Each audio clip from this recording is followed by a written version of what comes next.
The Carolina Panthers waived Baker Mayfield on Monday, which means his NFL future is in jeopardy. Before we get into that, make sure you drop a like, make sure you comment and subscribe. And shout out to my guy, The Greatest Products, for dropping a cool comment on our Mark Schlereth interview. But let's get into the topic for today, my guy, man. What does the future hold for Baker Mayfield, man? What's next for him, if anything? What a roller coaster. I mean, I still think because of the draft capital, somebody's going to go after him. And there is enough, at least during his Cleveland Browns campaign, where you saw some stuff that would make you think that a team is willing to at least go after him, similar to what the Carolina Panthers did. They really didn't give up much to get him. Sure. So I think his days of being like the clear number one are obviously over.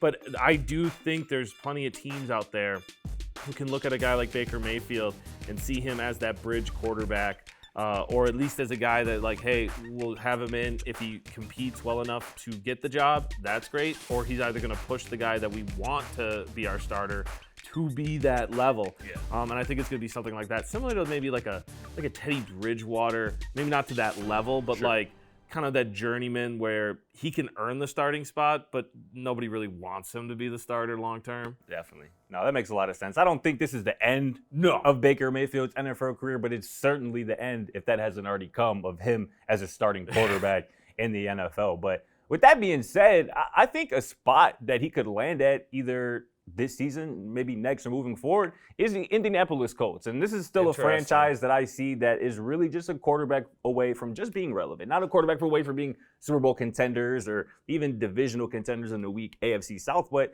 they are a respectable team if they can get a quarterback in there who can just not mess things up. Because after watching Matt Ryan on Sunday Night Football against the Dallas Cowboys, this has to be his last season. I mean, it has to be. The man is cooked. He's a former MVP. Been to a Super Bowl. We're not going to go into what happened in that Super Bowl, but Matt Ryan is a respectable NFL quarterback. He might even end up in the Hall of Fame one day, but it's over for them. And the Colts really don't have many other options, obviously, at the quarterback position, at least on their roster. And with them already having 4 wins on the season, they're not going to get a top 5 pick.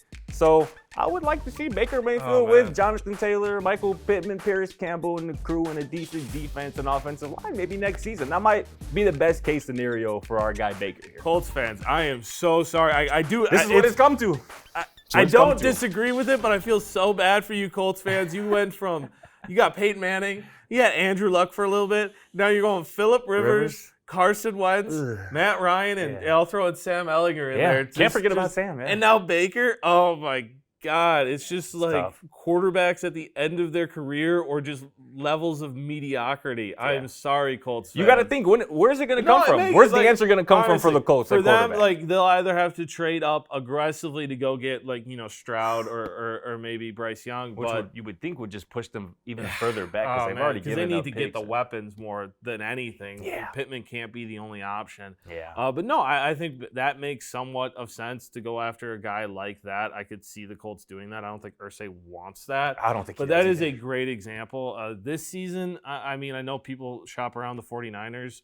I think it makes sense because I think Shanahan could be really good for him and find a way to use him accurately. It's just a matter of whether he falls to them on the waivers. For sure. And honestly, I think as far as San Francisco, it's good that you brought them up because many people are connecting the dot between Baker and San Francisco. I really like what I saw out of Brock Purdy. Iowa State. He was Mr. Irrelevant, actually. He's the very last pick in the NFL draft. I really like what he showed in his season debut against the Miami Dolphins on Sunday. So it's going to be remaining to see what happens with them and what happens with Baker, obviously. But let us know, what do you see for Baker's future? Drop a like. Make sure you hit us in the comments and subscribe to catch us talking sports every single day. Shout out Dr. Pepper. Way to get them paid. Thanks for watching. Feel free to check out our other videos and don't forget to smack that subscribe button down below while you're at it. Also, for more great and original content, head right over to bvmsports.com.